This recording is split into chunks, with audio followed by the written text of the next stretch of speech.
si se repite incontables veces en un eterno retorno, cambia. Se convierte en un bloque que sobresale y perdura, y su estupidez será irreparable. Si la Revolución Francesa tuviera que repetirse eternamente, la historiografía francesa estaría menos orgullosa de Robespierre. Pero dado que habla de algo que ya no volverá a ocurrir, los años sangrientos se convierten en meras palabras, en teorías, en discusiones, se vuelven más ligeros que una pluma, no dan miedo. Hay una diferencia infinita entre el Robespierre que apareció solo una vez en la historia y un Robespierre que volviera eternamente a cortarle la cabeza a los franceses.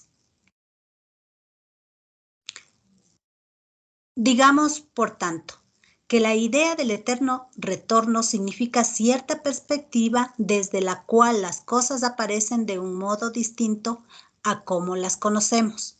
Aparecen sin la circunstancia atenuante de su fugacidad. Esta circunstancia atenuante es la que nos impide pronunciar condena alguna. ¿Cómo es posible condenar algo fugaz?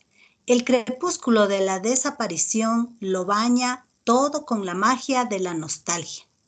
Todo, incluida la guillotina. No hace mucho me sorprendí a mí mismo con una sensación increíble. Estaba hojeando un libro sobre Hitler y al ver algunas de las fotografías me emocioné.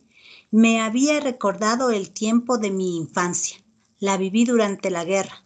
Algunos de mis parientes murieron en los campos de concentración de Hitler. Pero, ¿qué era su muerte en comparación con el hecho de que las fotografías de Hitler me habían recordado un tiempo pasado de mi vida, un tiempo que no volverá? Esta reconciliación con Hitler demuestra la profunda perversión moral que va unida a un mundo basado esencialmente en la inexistencia del retorno, porque en ese mundo todo está perdonado de antemano y por tanto todo cínicamente permitido. Gracias, Nieves. Nere, ¿nos podrías ayudar, por favor? Capítulo 2. Gracias. Si cada uno de los instantes de nuestra vida se va a repetir infinitas veces, estamos clavados a la eternidad como Jesucristo a la cruz. La imagen es terrible. En el mundo del eterno retorno descansa sobre cada gesto el peso de una insoportable responsabilidad. Es el motivo por el cual Nietzsche llamó a la idea del eterno retorno la carga más pesada. Pero si el eterno retorno es la carga más pesada, entonces nuestras vidas pueden aparecer sobre ese telón de fondo en toda su maravillosa levedad. Pero ¿es verdad terrible el peso y maravillosa la levedad? La carga más pesada nos destroza. Somos derribados por ella. Nos aplasta contra la tierra. Pero en la poesía amatoria de todas las épocas de la mujer desea cargar con el peso del cuerpo del hombre. La carga más pesada es, por lo tanto, a la vez la imagen de la más intensa plenitud de la vida. Cuanto más pesada sea la carga, más a ras de tierra estará nuestra vida, más real y verdadera será. Por el contrario, la ausencia absoluta de carga hace que el hombre se vuelva más ligero, que el aire vuele hacia lo alto, se distancie de la tierra, de su ser terreno, que sea real solo a medias, y sus movimientos sean tan libres como insignificantes. Entonces, ¿qué hemos de elegir? ¿El peso o la levedad? Este fue el interrogante que se planteó Parménides en el siglo VI a.C. A su juicio, todo el mundo estaba dividido en principios contradictorios: luz, oscuridad, sutil tosco, calor frío, ser, no ser.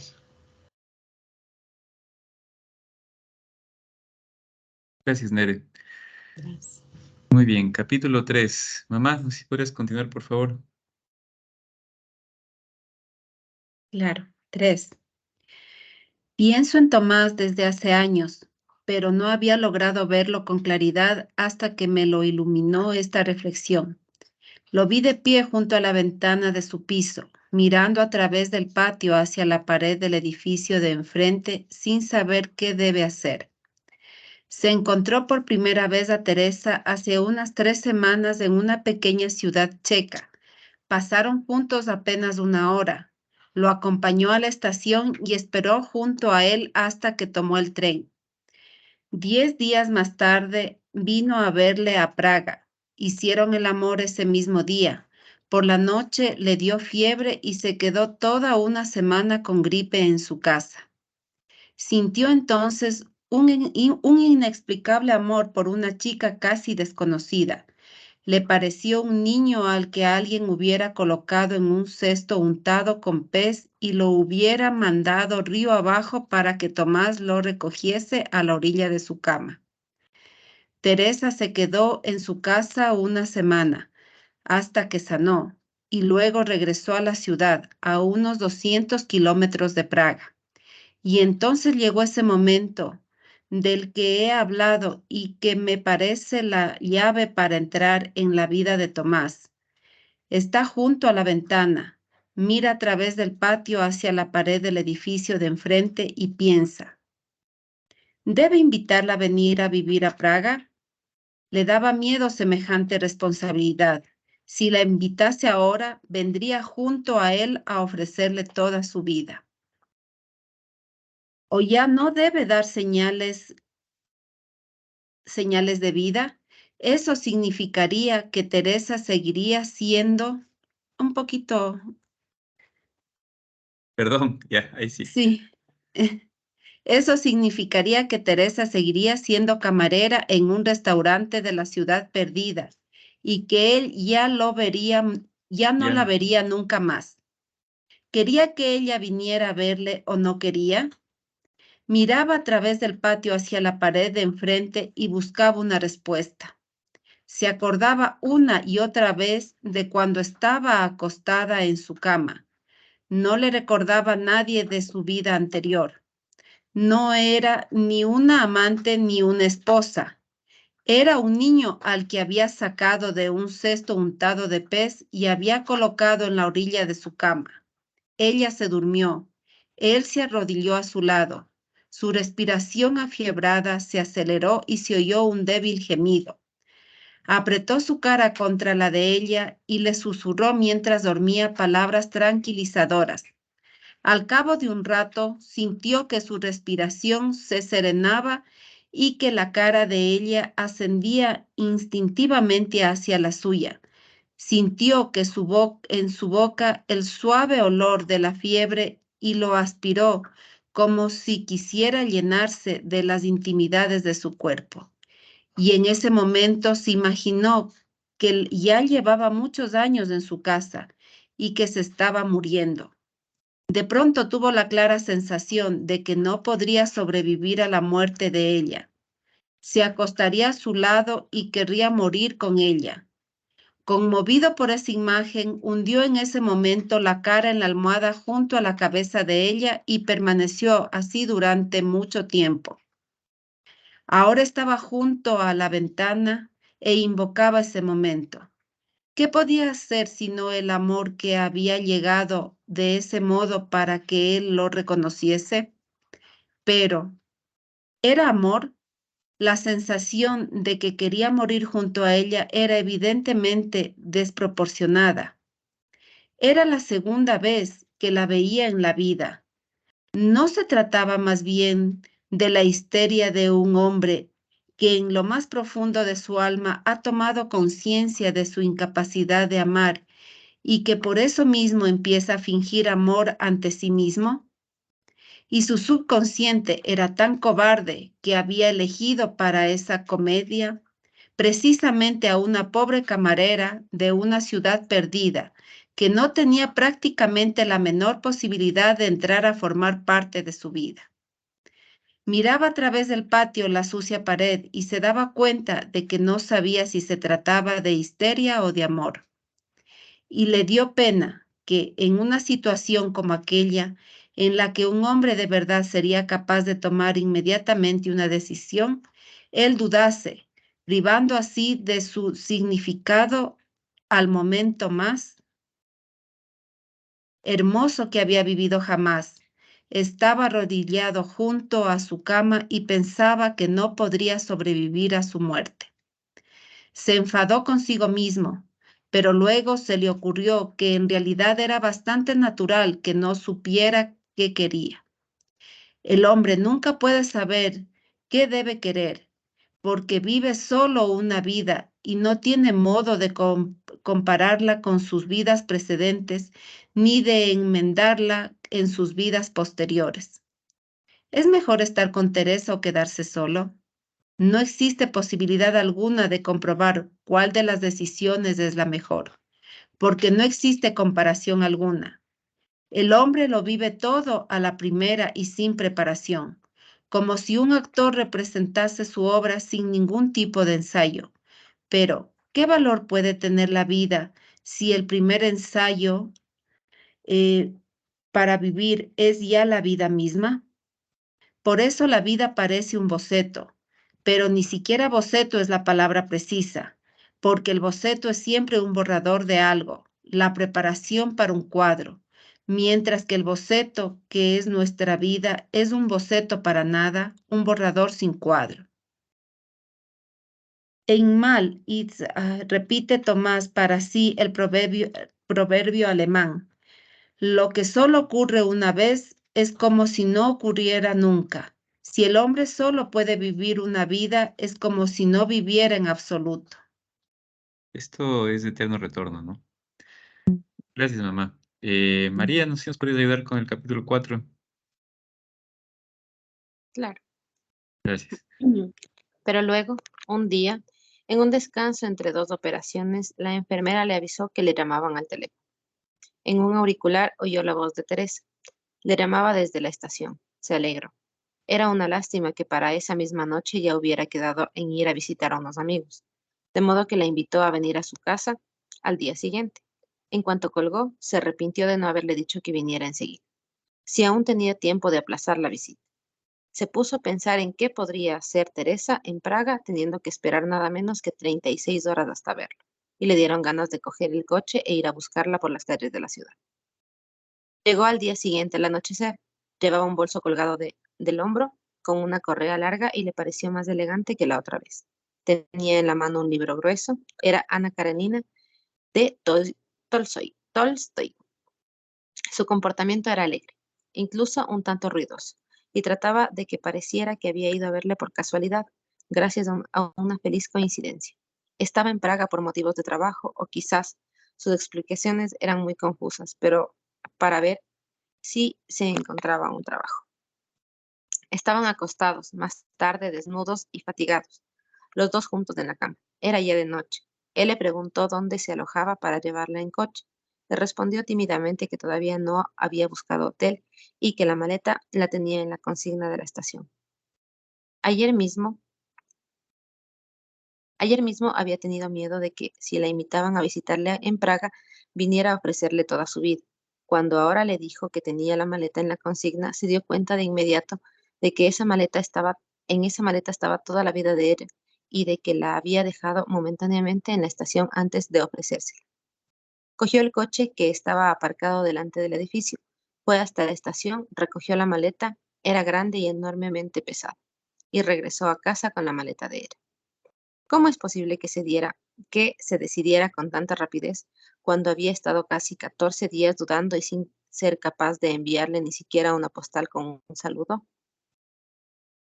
Él mismo estaba sorprendido.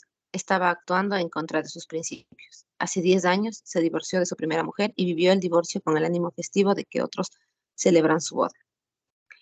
Se daba cuenta de que no había nacido para convivir con una mujer y de que solo podía encontrarse plenamente a sí mismo viviendo como un solterón. Puso todo su empeño en organizarse tal sistema de vida que nunca pudiera ya entrar en su casa una mujer con su maleta. Ese era el motivo por el cual no tenía en casa más que una cama, a pesar de que era una cama bastante ancha. Tomás les decía a todas sus amantes que era incapaz de dormir si compartía la cama con alguien y las llevaba a todas a medianoche a sus casas. Por lo demás, la primera vez que Teresa se quedó en su casa con la gripe, nunca durmió con él. La primera noche él la pasó en un sofá grande y la noche siguiente se marchó al hospital, donde tenía su despacho y en él una camilla que utilizaba durante las guardias.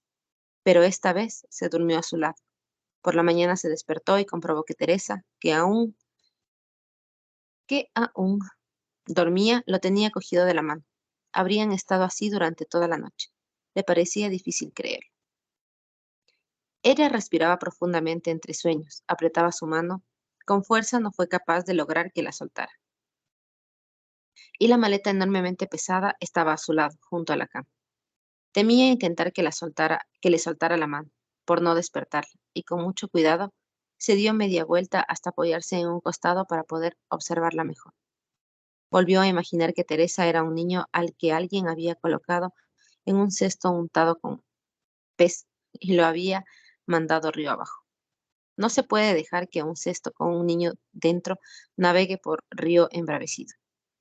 Si la hija del faraón no hubiera rescatado de las olas del cesto del pequeño Moisés, no hubiera existido el Antiguo Testamento ni toda nuestra civilización. Hay tantos mitos que comienzan con alguien que salva a un niño abandonado. Si Pólibo no se hubiera hecho cargo del pequeño Edipo, Sófocles no hubiera escrito su más bella tragedia. Tomás no se daba cuenta en aquella ocasión de que las metáforas son peligrosas. Con las metáforas no se juega. El amor puede surgir en una sola metáfora. Gracias, María. Bueno, creo que por ahora llegamos hasta aquí. Bonito, ¿no? El amor puede surgir de una sola metáfora. Muy bien. Bueno, todavía está la historia desarrollándose, pero vamos a compartir un poquito de lo que hemos hablado del eterno retorno y de lo que vamos leyendo como primera impresión. Estamos 9, vamos a hacer 2 salas. Vamos a ver, vamos a elegirles ahorita. Déjenme poner que es en salas. Kelly, te voy a enviar a una sala, porfas, para que tú estés moderadora, porque a Alexis no le puedo enviar, porfas.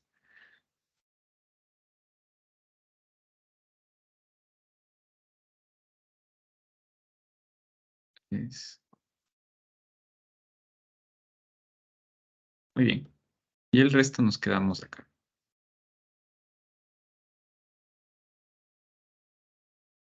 Bien. Igual, las personas que van a salas ya saben cómo es la dinámica, así que libremente igual compartamos. Pero bueno, con todo, Kelly va a estar moderando la sala 1 y nos quedamos el resto acá. Así que los que les salgan para que vayan, den clic en ir. Si es que no les sale nada, pues nos quedamos acá.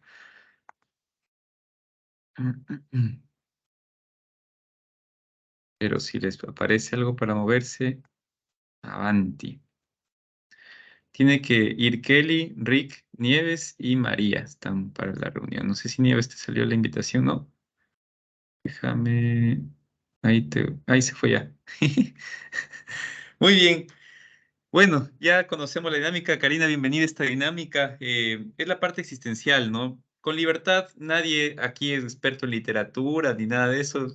Compartimos desde lo que vamos nosotros, pues, lo que nos va tocando, lo que el corazón nos va diciendo, lo que nos impacta, los personajes, con mucha libertad, ¿no? Es como un momento muy, muy libre. Así que bueno, micro abierto. No sé qué les parece esta primera parte, toda esta introducción. Bueno, buenas noches. Creo que a mí me ha quedado sonando, se puede decir, esta parte que tú dices y también señala el libro, ¿no? Del eterno retorno. Entonces es como que hago un recuento de lo que he vivido. O sea, esto de decir, ¿qué tal si es que repetirías toda tu vida nuevamente con todos los detalles, con todas las cosas, con todas las circunstancias vividas, ¿no? Entonces sí, es como que uno analiza, ¿no? Entonces yo me hago la pregunta y realmente es una pregunta sin respuesta. O sea, ahí sí diría, no sé, no sé si lo repetiría y me pongo a pensar, claro, en las cosas lindas. Uno dice, sí, pues sí, me gustaría volverlos a vivir, ¿no? O sea, es lindo, pero también al mismo tiempo no solamente está esta parte, sino también la parte en la que uno pasa situaciones un poco complejas, difíciles. Pero en realidad, haciendo un balance, yo digo, la vida es así, es bonita con todas esas cosas, ¿no? Con las cosas tristes, las cosas alegres. Em, la vida está formada de todo eso y yo creo que vale la pena siempre vivirla, ¿no? Eh, yo creo que sí, sí, sí vale con lo que se ha vivido, o sea, y también con lo que vendrá. O sea, sí, para mí eso es lo bonito, ¿no? Porque también una vida solo de cosas buenas no tendría sentido. O sea, los retos, las cosas difíciles son las que también te dan esa fuerza, ¿no? Y ese potencial de vivir. Creo que eso es, incluso las cosas difíciles que se pasa y que algunas que te dejan marcado y que son difíciles de superar, incluso con todas esas, yo creo que siempre vale la pena. Eso. Y con respecto a la historia, es una historia que recién está comenzando. Igual me llama la atención el personaje que tampoco es como que no se quiere comprometer, no es como que se enamora de una camarera, algo así, y él mismo no se la cree. Y y claro, y es una persona que más bien le gusta estar como soltera, ¿no? Eso dice, me llama la atención que tiene sus amantes, pero que con ninguna ha pasado toda la noche. Y le va y con las que ha invitado a su casa, les va a dejar enseguida, las vuelve. Entonces, sí, me llama la atención, ¿no? Es una persona como que no, aparentemente, o sea, ahorita al comienzo vemos como que no se quiere comprometer mucho, pero que ha llegado a su vida, no sé, pues algo que él mismo no sabe si describir si es amor o no es amor, ¿no? Ujú, Ujú, eso. interesante. Gracias, Ujú. mamá. Sí, varias cosas que me han sido muy, muy bonitas. Lo del eterno retorno sí nos plantea una pregunta importante, porque más allá también del pasado que vivimos, cómo estamos construyendo el presente, ¿no? Es decir, si le damos toda la significación que necesita para vivirlo. Y por otro lado, también la historia está, como dices, empezando, pero llama la atención ciertas cosas, ¿no? Como el tema de no querer dormir, parece que es un tema de mucha intimidad. Y al parecer este personaje Teresa está como rompiendo esos esquemas, ¿no? Parecería. Pero bueno, no sé si por ahí algún otro comentario que tengan de esta primera parte.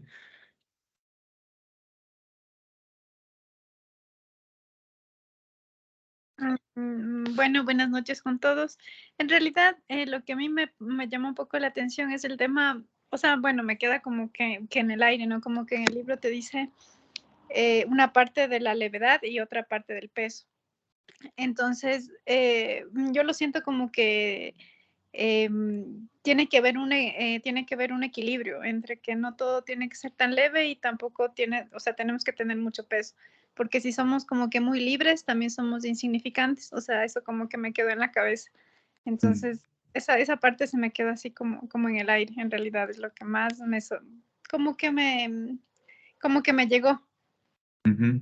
Sí, gracias, Karina. Sí, en realidad, em, bueno, ya en el transcurso del libro vamos a ir viendo varias cosas, pero hay una tensión, como decía el tema de Parménides, ¿no? Luz, oscuridad, sombra, claridad.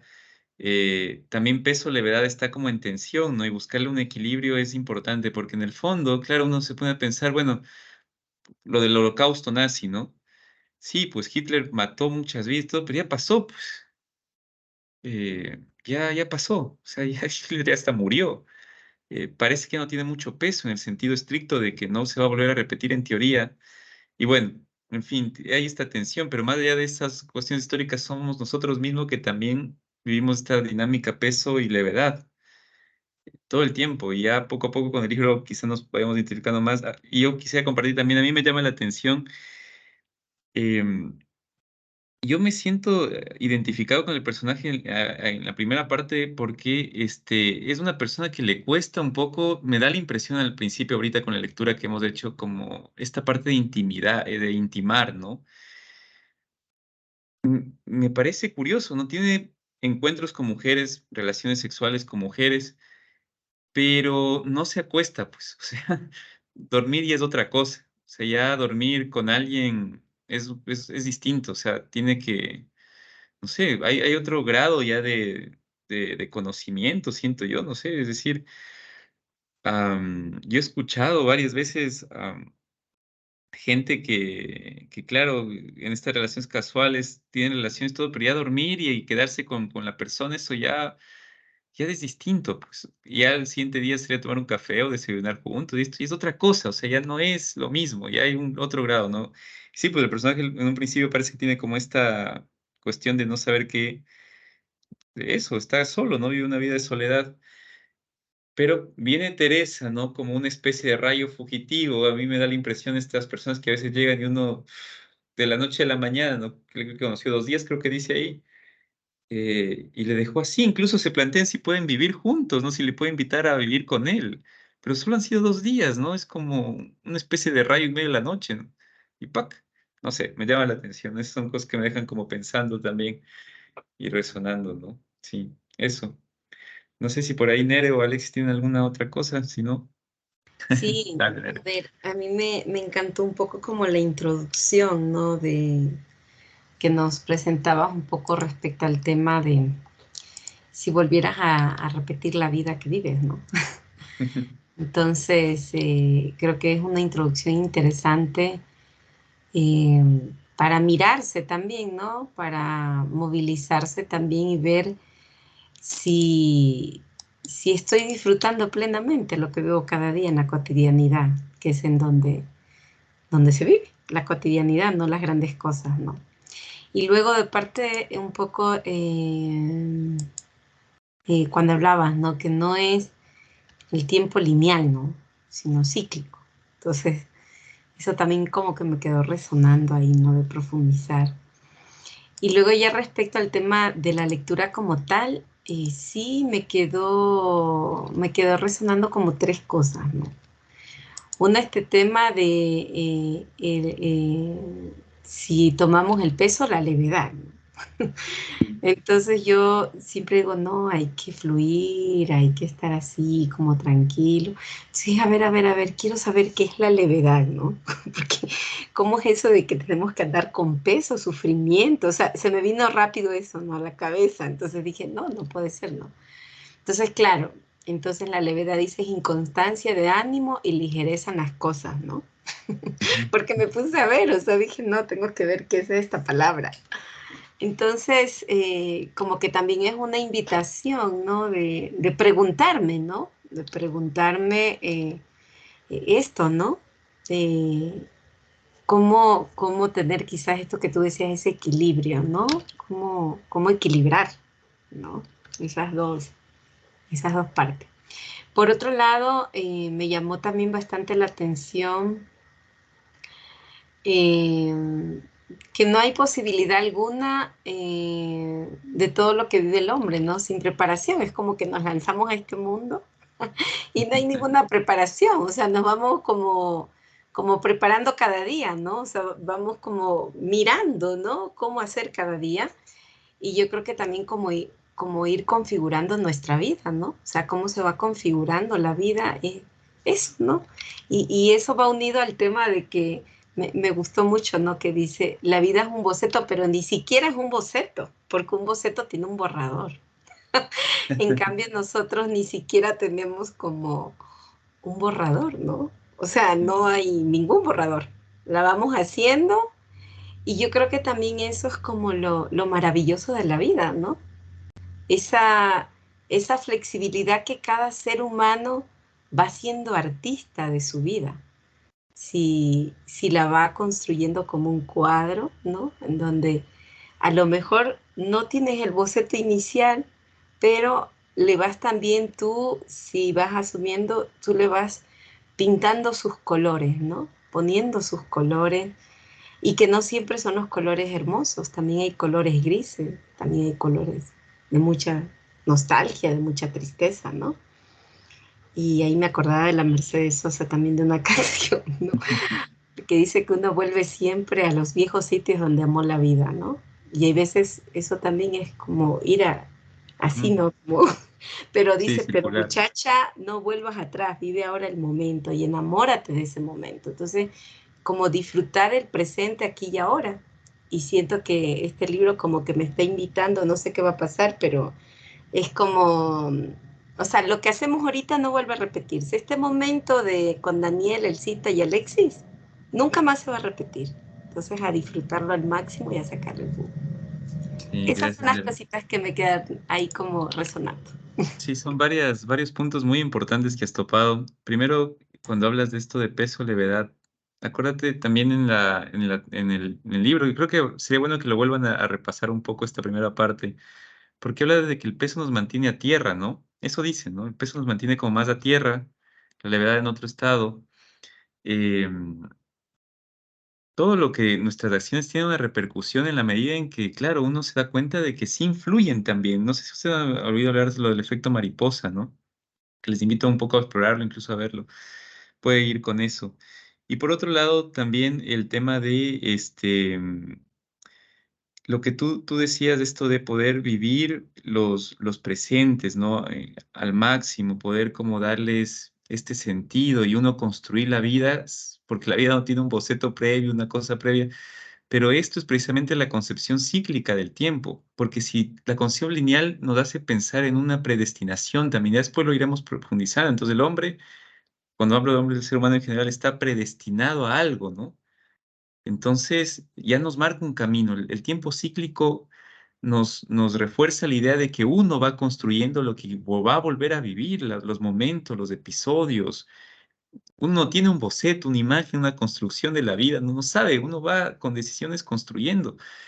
Pero he ahí la importancia de plantearnos, y bueno, y si volviéramos a vivirlos nuevamente, ojo que lo que estamos construyendo, pongamos la posibilidad, ¿no? Que lo que estamos haciendo ahorita lo vamos a tener que volver a vivir infinidad de veces. O sea, uno tiene que hacer cosas que le permitan infinidad de veces disfrutarlo, ¿no? Como decían, era el encuentro de ahorita, yo lo volvería a vivir este encuentro infinidad de veces, sí, yo lo volvería a vivir. Ciertamente, yo me pongo en el plano y digo, volvería a vivir el ciclo de lectura con ustedes, sí, infinidad de veces, no importa. Pero habrá cosas que quizá no, ¿no? Entonces, bueno, nos plantea preguntas muy interesantes, la verdad. Así que muchas gracias. Dani, disculpa solo una cosita. El libro tú ya lo compartiste, porque yo estaba buscando para bajarlo y no. No, no está en internet. Sí, yo lo subí al grupo, si no lo vuelvo a subir, subí un PDF del grupo, del libro. Ajá. Ya lo voy a revisar. Ya, Sí, sí. gracias, Dani. Dale. Alexao, ibas a comentar algo. Este, bueno, brevemente me ha llamado mucho compartir este tema de desde la física, ¿no? El, el tiempo. Dicen que no es importante el lugar a donde llegamos, sino el camino. Y, y en este caso, el tiempo se mide en kilómetros por hora, digamos, en un vehículo. La distancia por la velocidad. Puede ser lento, puede ser rápido, pero estamos recorriendo una distancia. Y a eso le agregamos los momentos. Segmentamos esa línea de tiempo o ese recorrido, ese ciclo, lo que queramos llamarlo, en segmentos, en momentos, el pasado, el presente y el futuro. Entonces yo creo que las tres dimensiones tienen mucho significado y creo que no puede subsistir la una sin la otra. Claro, en este caso, en el eterno retorno nos invita a ponerle énfasis en el presente, vivir el presente como Ujú. de la mejor manera. ¿Lo volverías a vivir? Pues claro, pero hay otras ocasiones en que vamos a decir, no quiero volver a vivir ese momento. Entonces, ahí viene el punto. Eh, Creo que el presente tiene validez cuando se lo confronta con un examen de la historia, con un examen de la conciencia, un examen de lo vivido, de la experiencia, un examen de lo leído.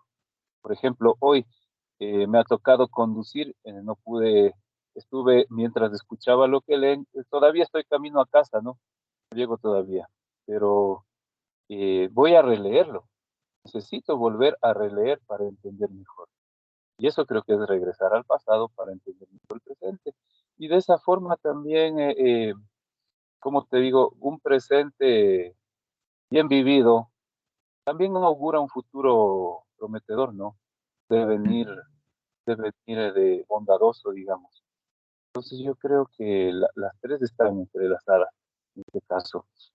Y aquí viene la parte importante. ¿Quién es la materia, la persona, el sujeto importante en este ciclo, en este recorrido? Somos nosotros, los que estamos en movimiento, los que estamos en dinámica. Quiere decir que estamos llenos de vida, energía, para que tengamos ese movimiento. Entonces, mientras nos quede esa energía, esa luz, ese calor, esa temperatura, para poder movernos y hacer la vida, entonces es el momento, ¿no? Es el momento exacto. Entonces sí me ha llamado mucho la atención a profundizar en estas dimensiones físicas de lo que es el tiempo, el espacio, y también bueno, pues a releer el texto porque realmente hay cosas interesantes. Algo poco me ha quedado de verdad porque, como les dije, estuve conduciendo, pero voy a releerlo porque por hacer ese ejercicio de ponerle más dedicación, de ponerle más entendimiento a lo que vamos leyendo. Y bueno, pues muy valioso también todo lo que comparten ustedes desde cada uno desde su perspectiva del tiempo, el eterno retorno y todo esto que hemos escuchado, porque también me hacen ver cosas muy bonitas, ¿no? Que realmente valoran la vida que están llevando y que viven.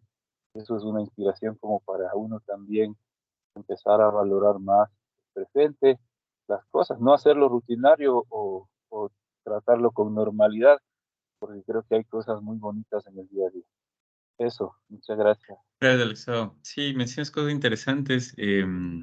La fragmentar, o sea, uno fragmenta las cosas. En realidad, el tiempo como tal no se encuentra fragmentado. Es interesante que topemos el tiempo, porque el amor va a tener mucho que ver con el tiempo también, ¿no? Ya eso es un tema que se puede seguir profundizando. Esto de volver a la lectura también me parece muy importante. Em, yo no sé si ustedes sabían, pero el cerebro capta presentes nada más, todo el tiempo. Bueno, estoy saliendo del tema, ya algún rato hablaremos de eso. Pero sí es la invitación a que podamos plantearnos todo el tiempo del retorno, de lo cíclico, y poco a poco lo iremos vinculando con el amor. Pero darle las gracias, vamos cerrando ahorita ya las salas, por todo el compartir. Ya seguiremos viendo qué más va suscitando esta muy interesante lectura que va a recorrer no solo el tema del amor, sino va a recorrer un montón de temas muy, muy buenos. Así que bueno, volvemos, gente. Espero que les haya ido bien en la otra sala. Por no haberles Sí, interrumpido. Muchas gracias. un chance, pero no, tranquilo. No, Muy bien, espero que la lectura nos haya ya enganchado. Como ven, cada lectura es un descubrimiento nuevo, de una teoría nueva, de un modo de ver nuevo la vida, de un personaje nuevo, es decir, es una maravilla. Solo dejarles con esa última frase, si pueden releer, relean esta parte, es muy importante para captar el sentido del texto que va a venir. Pero lo último que dice Tomás, ¿no? Tomás no se daba cuenta en aquella ocasión de que las metáforas son peligrosas. Con las metáforas no se juega. El amor puede surgir de una sola metáfora, ¿no? ¿Qué significará? Bueno, ya lo vamos viendo. Eso, nos veremos entonces el día martes. Cuídense mucho, tengan un bonito fin de semana, disfruten y no las fiestas. Ya no estamos conversando. Cuídense mucho, que tengan un bonito fin de semana. gracias. Chao, chao, nos Chao. vemos. Gracias, chao. Descansen. Están Gracias, Chao. cuídense. venga, Otavalo. Muy bien. Ya nos vemos, cuídense. Chao, chao. Buen regreso, Alexao, a la casa. Nos veremos. Chao, chao. Uy, gracias, gracias.